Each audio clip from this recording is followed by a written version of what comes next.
মুভির শুরুতে আমরা একটা ঘন জঙ্গলে একটি ছোট্ট বাচ্চা যার নাম মোগলি তাকে নেকড়ের সাথে দৌড়াতে দেখি। তখনই তার সামনে একটা ব্ল্যাক প্যান্থার চলে আসে যার নাম বাগিরা। আসলে আজ থেকে কয়েক বছর আগে যখন মোগলি ছোট ছিল তখন বাগিরা মোগলিকে খুঁজে পেয়েছিল আর সে তাকে নেকড়েদের কাছে নিয়ে আসে। আর তখন একটা নেকড়ে যার নাম রাক্সা সে তাকে তার ছেলে বানিয়ে নেয়। সে তার বাচ্চাদের সঙ্গে তাকে লালন পালন করে, তাদের পশুপালও তাকে মেনে নেয়। তাদের পশুপালের যে লিডার ছিল তার নাম আকিলা।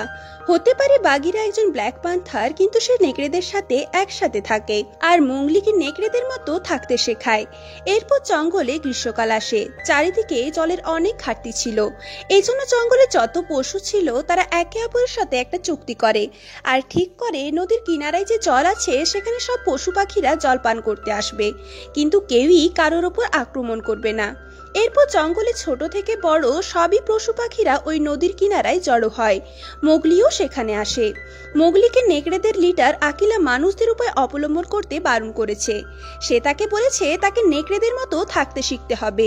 এরপর সবাই যখন জল পান করছিল তখন সব পশু পাখিরা মোগলিকে অনেক হয়রান হয়ে দেখছিল, কারণ তারা জঙ্গলে এইরকম পশু কোনো দিনই দেখেনি আর অনেক কম পশুই জানে যে মোগলি একজন মানুষ। এরপর চারিদিক একদম শুনশান হয়ে যায় আর তখনই আমরা একটা বাঘকে দেখতে যাই যার নাম শের খান। শের খান সেখানে মানুষের গন্ধ পায় আর সে বলে আমাদের মধ্যে মানুষ আছে। সে মোগলিকে দেখে ফেলে আর বলে একে আমার হাতে তুলে দাও, কিন্তু নেকড়েদের লিডার আকিলা বলে এ আমাদের পশুপালের অংশ, আমরা কোনো মূল্যেই মোগলিকে তোমার হাতে দেব না। শের খান তাদের হুমকি দেয় আর বলে এখন দুর্ভিক্ষের সময়, কিন্তু আজ নয়তো কাল বৃষ্টি পড়বে আর আমাদের মধ্যে চুক্তি শেষ হয়ে যাবে আর তখন আমি মানুষের বাচ্চাটিকে তুলে নিয়ে যাব, আমাকে কেউ আটকাতে পারবে না। এই হুমকি দিয়ে সে সেখান থেকে চলে যায়। যত নেকড়ে ছিল তারা সবাই মোগলিকে নিয়ে অনেক হয়রান ছিল। ধীরে ধীরে সময় কেটে যায় আর বৃষ্টি শুরু হয়। নেকড়েদের মধ্যে একটা মিটিং হয়, কিন্তু তারা সিদ্ধান্ত নিতে পারে না যে মোগলিকে তাদের সাথে রাখা উচিত না উচিত নয়, কারণ তারা যদি মোগলিকে তাদের সাথে রাখে তাহলে শের খান তাদের উপরও আক্রমণ করবে। মোগলি তার পশুপালকে কোনো মূল্যেই কোনোভাবে ঝুঁকিতে ফেলতে চায় না, এই জন্য সে তার পশুপালের কাছে যায় আর বলে আমি এখান থেকে চলে যাব। বাগিরাও সেখানে ছিল। সে সবাইকে বলে মোগলির এখান থেকে চলে যাওয়াই ভালো হবে। আমি একটা মানুষদের গ্রাম জানি যেখানে আমি মোগলিকে ছেড়ে দিয়ে আসবো। মোগলির মা রাক্সা চায় না মোগলি তাকে ছেড়ে তার পরিবারকে ছেড়ে এখান থেকে চলে যাক, কিন্তু মোগলিকে যেতেই হবে। এরপর মোগলি বাগিরার সাথে এগিয়ে যায়। এরপর তারা একটা মাঠে পৌঁছায় যেখানে চারিদিকে অনেক মহিষ ছিল। তখন বাগিরা উপলব্ধি করে আশেপাশে কোনো বিপদ আছে। সে মোগলিকে বলে তুমি ওইদিকে যাও যেদিকে আলো আছে। মোগলি কিছু বুঝতে পারে না আর তখনই শের খান সেখানে আক্রমণ করে। বাগিরা তার সাথে লড়াই করে আর মোগলি সেখান থেকে পালাতে থাকে। বাগিরা আর শের খানের মধ্যে অনেক লড়াই হচ্ছিল, কিন্তু শের খান অনেক বেশি শক্তিশালী। সে চাইলেও শের খানের সাথে লড়ে উঠতে পারছিল না। এরপর শের খান তাকে হারিয়ে মোগলির পিছু করতে থাকে। সে মোগলিকে ধরে ফেলতেই যাচ্ছিল, তখনই সে মহিষের সাথে ধাক্কা খায়। এরপর মোগলি নিচে একটা খাদে ঝাঁপ দিয়ে দেয়। এদিকে শের খানের ভয়ে সব মহিষগুলো পালাতে থাকে। শের খান ওপরে ছিল আর মোগলি নিচে, আর মাঝখানে অনেকগুলো মহিষ পালাচ্ছিল। আর এই সুযোগে মোগলি একটা মহিষকে ধরে ওই জায়গা থেকে বেরিয়ে যায়। শের খানের হাত থেকে মোগলি হাতছাড়া হয়ে যায়, এই জন্য সে তার মেজাজ হারিয়ে ফেলে আর ওই জায়গায় যায় যেখানে নেকড়েরা থাকে। এখানে নেকড়েরা তাকে বলে মোগলি এখান থেকে চলে গেছে।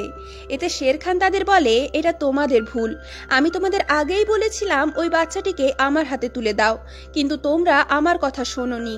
এখানে নেকড়েদের লিডার আকিলা শের খানের মুখোমুখি হয় আর তার সাথে লড়াই করে, কিন্তু শের খান তাকে তুলে পাহাড় থেকে নিচে ফেলে দেয়। এর ফলে আকিলাও মারা যায়। এখন সব নেকড়েরা অনেক ভয় পেয়ে গেছিল আর শের খান তাদের এলাকায় কবজা করে নিয়েছিল। অন্যদিকে মোগলিকে দেখানো হয় যে এখনো মহিষের পিঠে ছিল। তার যখন ঘুম ভাঙে তখন সে দেখে মহিষগুলো পাহাড়ের একদম সরু রাস্তা দিয়ে এগিয়ে যাচ্ছে। তখনই ওপর থেকে ধস নামে। সে নিজের জীবন বাঁচানোর জন্য নদীতে ঝাঁপ দেয় আর একটা ঘন জঙ্গলে পৌঁছে যায়। মোগলির অনেক খিদে পেয়েছিল, এই জন্য সে ফল খাবার জন্য একটা গাছে চড়ে। আর তখন সেখানে ছোট ছোট কয়েকটা আরো প্রাণী আসে আর তার ফল নিয়ে সেখান থেকে পালিয়ে যায়। মোগলি তাদের পিছু নেয় আর সে এখন রাস্তা ভুলে গেছিল। সে যখন একটা গাছে ছিল তখন তার সামনে অনেক বড় একটা অজগর আসে যার নাম কা। কা মোগলির চোখের দিকে তাকায় আর তাকে হিপনোটাইজ করে দেয়। তখন মোগলি তার চোখে তার আগের ঘটনা দেখতে পায়। সে দেখে কিভাবে তার বাবা তার জীবন বাঁচানোর জন্য শের খানের সাথে লড়াই করেছিল। তার হাতে একটা মশাল ছিল যেটা দিয়ে সে শের খানের উপর হামলা করেছিল, আর এখনো সেটার চিহ্ন শের খানের চোখে আছে। এই জন্য জঙ্গলের সবাই ওই লাল ফুলটাকে অনেক ভয় পায়। এই লড়াইয়ে যখন মোগলির বাবা মারা যায় তখন তার কাছে বাগিরা আসে, আর বাগিরা তাকে নেকড়েদের কাছে নিয়ে যায়। ওই অজগর কা মোগলিকে তার কথার জালে ফাঁসায় যাতে সে তাকে খেতে পারে। তার অনেক খিদে পেয়েছিল, কিন্তু মোগলিকে খাওয়ার আগেই সেখানে একটা ভালুক চলে আসে যার নাম বালু। সে কায়ের উপর আক্রমণ করে আর মোগলিকে সেখান থেকে বাঁচিয়ে নিয়ে যায়। আসলে মোগলি অজ্ঞান হয়ে গেছিল। যখন তার জ্ঞান ফিরে আসে তখন তার সামনে বালু ছিল। বালু তাকে বলে, দেখ আমি তোর জীবন বাঁচিয়েছি, এর বদলে তোকে আমার একটা কাজ করে দিতে হবে। কিন্তু মোগলি এখান থেকে তাড়াতাড়ি মানুষদের বস্তিতে যেতে চাইছিল, এই জন্য সে সেখান থেকে যেতে থাকে। কিন্তু বালু তাকে বাধা দেয় আর বলে, মৌচাক ভাগতে আমাকে একটু সাহায্য কর, অনেক তাড়াতাড়ি ঠান্ডা পড়ে যাবে আর আমার মৌচাকের অনেক প্রয়োজন। মোগলি তাকে সাহায্য করতে প্রস্তুত হয়ে যায় আর সে মানুষের উপায় অবলম্বন করে ওই জায়গায় পৌঁছে যায় যেখানে অনেক মৌচাক ছিল। সে বালুর জন্য অনেক মৌচাক ভাঙে। এটা দেখে বালু অনেক খুশি হয় আর বলে, তুই আমার সাথেই থেকে যা, আমরা দুজন অনেক ভালো বন্ধু হয়ে যাব, আমরা একসাথে অনেক মজা করব আর পুরো শীতটা অনেক মজা করে কাটাবো। মোগলি বলে, আমাকে বাগিরা এখানে থাকতে বারণ করেছে। তখন বালু বলে, বাগিরা আমার বন্ধু, আমি তাকে চিনি, তুই চিন্তা করিস না, তোর এখানে থাকতে কোনো অসুবিধা হবে না, আমি তোকে সব সময় রক্ষা করব। এরপর বালু আর মোগলির মধ্যে অনেক ভালো বন্ধুত্ব হয়ে যায়। মোগলি বালুর জন্য আরো অনেক মৌচাক ভেঙে দেয় আর রাত্রে বালু মোগলিকে সেই জায়গায় নিয়ে যায় যেখান থেকে মানুষদের গ্রাম দেখা যায়। কিন্তু সে মোগলিকে কনভিন্স করিয়ে নিয়েছে যে সে তার সাথেই থাকবে। পরের দিন সকালে যখন তারা আনন্দ করছিল তখন সেখানে বাগিরা চলে আসে। মোগলিকে দেখে সে অনেক হয়রান হয়ে যায়, কারণ তার মনে হয়েছিল এতক্ষণে মোগলি মানুষের এলাকায় পৌঁছে গেছে, কিন্তু সে এখনো জঙ্গলেই ছিল। বাগিরাকে দেখে মোগলি অনেক খুশি হয় আর তাকে জড়িয়ে ধরে। বালু বাগিরাকে বলে, আমরা দুজন বন্ধু, আমরা একসাথে থাকবো। এরপর মোগলি বাগিরাকে তার গুহার ভিতরে নিয়ে যায়। সেখানে সে বালুর জন্য অনেক মৌচাক ভেঙেছিল। এটা দেখে সে অনেক রেগে যায় আর বলে, আমরা তোমাকে আগেই বুঝিয়েছিলাম তুমি মানুষের উপায় জঙ্গলে প্রয়োগ করবে না, তোমাকে একটা ভালো নেকড়ে হতে হবে, কিন্তু এই মুহূর্তে তুমি মানুষদের এলাকায় যাবে, কালকেই আমরা মানুষদের এলাকার উদ্দেশ্যে বেরিয়ে পড়ব। রাতে যখন তারা ঘুমোচ্ছিল তখন মোগলি হাতির আওয়াজ শুনতে পায়। সে যখন হাতির কাছে যায় তখন সে দেখে একটা হাতির বাচ্চা গর্তে ফেঁসে গেছে। মোগলি একটা দড়ি নিয়ে আসে আর দড়ির সাহায্যে ওই হাতির বাচ্চাটাকে বাইরে বের করে আনে। বাগিরা আর বালু এসব দেখছিল, এটা দেখে তারা অনেক খুশি হয়। এরপর বাগিরা বালুকে বলে, শের খান আকিলাকে মেরে ফেলেছে। তার এর পরের শিকার হলো মোগলি, সে যে কোনো উপায়ে মোগলিকে পেয়ে তাকে মেরে ফেলবে। বালু যখন জানতে পারে শের খান মোগলির পেছনে পড়ে আছে তখন সে বুঝে যায় শের খানের হাত থেকে সে মোগলিকে বাঁচাতে পারবে না। এই জন্য সে মনমরা হয়ে মোগলির কাছে যায় আর তাকে বলে, তুমি আমার বন্ধু নও, আমি মৌচাক জড়ো করার জন্য তোমাকে ব্যবহার করেছি, তুমি এখন যেতে পারো। এটা শুনে মোগলির অনেক খারাপ লাগে আর সে দৌড়ে একটা গাছের উপর চড়ে বসে। তখন সেখানে অনেক বান্দর আসে আর মোগলিকে তুলে তাদের সাথে নিয়ে যায়। বাগির আর বালু তাদের পিছু নেয়, কিন্তু ওই বান্দরগুলো মোগলিকে চাট্টানের উপর অনেক বড় একটা দুর্গে নিয়ে যায় যেখানে তাদের রাজা থাকে। তার নাম লুই। সে আকারে অনেক বড় ছিল। সে যখন মানুষের বাচ্চা দেখে তখন সে মোগলির সাথে একটা ডিল করতে চায়। সে বলে, তুমি মানুষের বাচ্চা, তুমি জানো রক্তফুল অর্থাৎ যেটাকে আগুন বলা হয় সেটা কিভাবে উৎপাদন করতে হয়, তো তুমি সেই রক্তফুলটা আমাকে এনে দাও যাতে আমি এই পুরো জঙ্গলে সবচেয়ে শক্তিশালী হতে পারি। এর বদলে আমি তোমার জীবন শের খানের হাত থেকে বাঁচাবো। তখন মোগলি বলে, আমি রক্তফুলের ব্যাপারে কিছুই জানি না, আমি জানি না সেটা কোথায় আছে। এরপর সেখানে বালু চলে আসে আর সে বান্দরদের রাজা লুইকে তার কথার দ্বারা বিভ্রান্ত করে আর বাগিরা মোগলিকে ইশারা করে আর তারা দুজন সেখান থেকে পালাতে থাকে।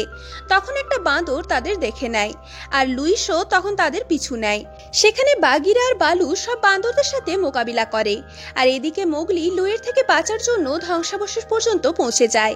সেখানে লুইও পৌঁছে যায় আর সে মোগলিকে বলে, তোমাদের লিডার আকিলাকে শের খান তোমার জন্য মেরে ফেলেছে, সে তোমাকেও মেরে ফেলবে, এই জন্য তুমি আমার সাথ দাও। কিন্তু মোগলি তাকে মানা করে দেয় আর বলে তুমি মিথ্যেবাদী, আকিলা মারা যায়নি। তখন লুই বলে হয়তো তোমার বন্ধু তোমাকে এই কথা বলেনি, কিন্তু এই খবরটা পুরো জঙ্গল জানে। আকিলার মৃত্যুর কথা শুনে মোগলি ভেঙে পড়ে আর বলে আমি আবার আমার পশুপালের কাছে ফিরে যাচ্ছি। লুই তাকে ধরার জন্য ভেতরে আসে, এর ফলে পুরো দুর্গটা ভেঙে যায়। মোগলি কোনো মতে গাছের উপর ঝাঁপ দিয়ে বেঁচে যায়, কিন্তু লুই ওই দুর্গে চাপা পড়ে মারা যায়। এরপর মোগলি বালু আর বাগিরাকে বলে তোমরা দুজন মিথ্যাবাদী, তোমরা আমাকে মিথ্যে বলেছো, তোমরা আমাকে আকিলের ব্যাপারে কিছুই বলনি। আমি আবার আমার পশুপালের কাছে ফিরে যাচ্ছি। কিন্তু সবার প্রথমে সে মানুষের এলাকায় যায়।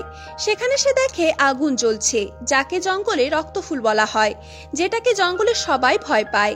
সে সেখান থেকে একটা আগুনের মশাল ওঠায় আর সোজা তার পশুপালের কাছে যায়, কিন্তু রাস্তায় তার মশালের ফুলকি শুকনো ঘাসের উপর পড়ে।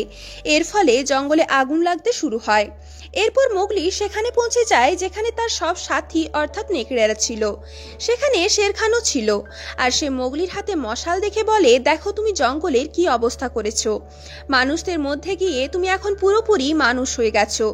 মোগলি যখন পিছনের দিকে তাকায় তখন সে দেখে পুরো জঙ্গল জ্বলছে। সেখানে যে তার সাথী নেকড়েরা ছিল তারাও তার হাতে মশাল দেখে ভয় পাচ্ছিল। এই জন্য সে মশালটা জলে ফেলে দেয় আর বলে আমি মানুষ নয়, আমি একজন নেকড়ে।